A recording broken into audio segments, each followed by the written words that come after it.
Good morning and welcome to another episode of DATAMINDZ, where science and art converge. I'm your host, Gregory Ashe.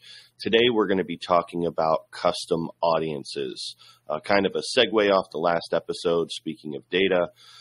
Sat in a meeting earlier this week with a well-known agency that more caters to, apparel and music and things of that nature. And as I was sitting in this meeting, the topic came up of a decline in engagement on their social media campaigns. Prompted a question of what are they using for audiences? Are they using custom audiences? Things of that nature. I got a blank stare, looked at me and said, "What's a custom audience?" After probably about 12 seconds of total shock and awe and trying to find my next words, I explained to them what custom audiences were. And light bulb kind of went off, and it made me realize that because I own a data company and I'm in it every day, and we probably build out 25 to 30 custom audience lists on behalf of, end user clients and agencies on a daily basis. Some agencies or some clients may not even know what a custom audience is, what to do with it, how to do anything with it. And given the pullback of the ability to segment and filter down audiences, whether it be with DSP or whether it be with a social campaign, Facebook, Instagram, a lot of companies have shifted into using data companies to build out their custom audiences. If you're an automotive dealership, you may want, individuals that are in market and have a propensity to purchase your brand or segment of vehicle. If you're in retail sales, maybe your average sweater is $45, so you want to cater to maybe a little bit higher of an income bracket rather than, a blanket approach.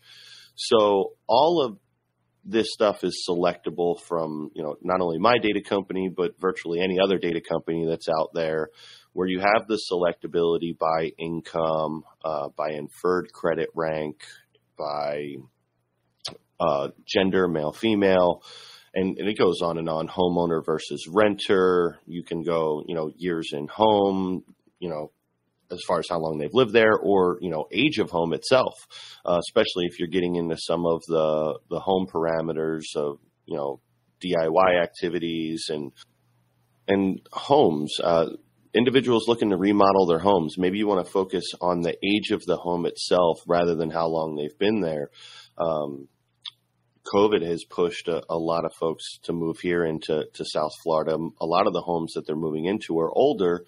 So just because they're a new homeowner, they may be more apt to remodel. So it may be an audience for contractors or again, just like I was saying earlier, DIY activities. So like a Home Depot, a Lowe's, potentially Ace Hardware. I'm sure the list goes on and on for places that you can acquire home products for do-it-yourself activities. But all of these data elements can be selectable, pulled down into a list, and uploaded as a custom audience into a social media platform or to a DSP to allow you to hone in and target the individuals that you want to target. And you can, maybe you pull 4 or 5 different lists of all different segments and do some ABC split testing and find out what audiences are more responsive for your product set. The ability to choose really is almost to the point of where you can become way too granular, which I do not recommend that you do. But if you want to make sure that you hit individuals that own dogs, there's pet ownership and segmentation where you can choose if someone has a cat, a dog, a bird, fish. So another real key prime example, we actually just did it this week for a new pizza shop. So gentleman opens up a pizza shop, wants to look at his surrounding area for individuals that eat at quick serve restaurants, as well as have presence of children in their home. He believed that that was a key audience that he could load up into social media, believing that on a Thursday, Friday, Saturday, those would be inclined to be more likely households that would acquire pizza delivery service, and where he could hone in on an audience, throw out an ad in which he did so, or I should say is doing so, in order to attract his local customers within a 3-mile radius of his location. Now, traditionally, a pizza shop would have just got a saturation mail list or hooked up with Valpak or something of that nature and did a direct mail campaign, at which they would have probably been in on saturation mail somewhere probably around 28 to 35 cents. But with social, he was able to upload this custom audience, and he was able to do it for pennies per impression. Now, obviously, you could do multiple impressions, and that price point could go up. And cost per thousand on social campaigns are definitely predicated on the volume of the audience in which you're targeting.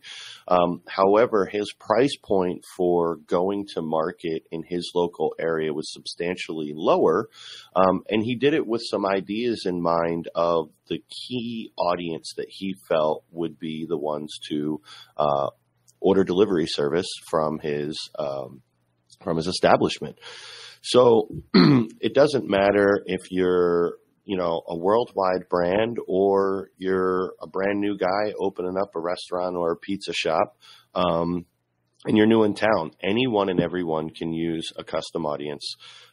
More and more folks are becoming, a lot more comfortable, I guess is the proper term, in using their mobile devices in order to transact with companies and interact with companies. So why wouldn't you want to hit them in their pocket as a custom audience through social or through display on their favorite website? Another good prime example that came up, I think it was last week, we had an agency that wanted to, they're trying to assist in marketing NFTs. And they came to us to build a custom audience in which we focused on things like day traders or those that are, generally more interested in high risk stocks, as well as I don't know that they should have, but they went for more of a Gen X and millennial level audience when looking at the age groups, as they felt those age groups that displayed this other type of behavior would be more of a keen audience that would be more receptive to things like NFTs. NFTs haven't been around long, probably about 7 months. So if you got 6 months experience in it, you're probably an expert. But anyway, they were able to hone in on this audience and, load it into social as well as a display campaign in order to, better target an audience that they believed would engage and be a lot more responsive with the content that they were trying to market. Your ability with custom audiences, can, like I said, it can pretty much go in anything. Let's take a podcast, for instance. Maybe there's a certain subject matter that you talk about repeatedly in your podcast, and you know that it caters to a specific audience. You can go in and say, okay, well, you know what? I know what I'm going to do. I'm going to use the Car Guy Coffee Guys as my prime example, my lovely producers of this show that are probably looking at me on this screen over here and making all types of faces. So they're car guys. They talk about cars. So you could literally build an audience of individuals that work in the automotive sector, work in the marketing automotive sector. You can look at attendees of shows. You can look at, what type of online subscriptions do they have? Do they cater to the automotive arena? And you could build that audience and market to them just as you would if you're marketing a pair of shoes or a sweater. And just hone in on the audience. Now, podcast is probably a little bit more of a stretch, to be honest with you. Generally, people that listen to podcasts, they are able to equate to the person giving the podcast, possibly know them, 1, 2, or 3 degrees of separation, got introduced by a colleague, but it's still something that you can market. Not sure how effective it is, but I can tell you this. I'm going to try it, and I'm going to let you know how it works on the next episode, just so that we can put my theory to the test. I don't know if I'm going to market my podcast or their podcast. We'll figure it out. Maybe it'll be a mutual thing. Maybe it'll be DataMinds and Car Guys Coffee come together, just like we did in Vegas. That was a good episode. Definitely a longer one than I'm used to, but definitely a great episode, even though I think they took it over a little bit. I could go on and on about custom audiences, but I think we're somewhere around the 11-minute mark, and I like to keep this short so that you can listen to it on your drive home or while you're eating breakfast in the morning. So with that, I'm going to tell you guys, I want you to have an absolutely fantastic day. Right around the corner from all of the holiday festivities, so I want to wish you guys a happy holidays. I'm not sure that I'll be shooting an episode next week, as it will be the Christmas holiday, but I hope you enjoy time with friends and family, but I will be having another podcast before the new year. Have a good one. Gregory Ashe. Oh, and before I forget, any questions, comments, concerns, or if you have something you want me to talk about on the show, please send me an email at myquestion@dataminds.com. It'll be right here. And I look forward to receiving your emails and picking up the next topic. Have a good one.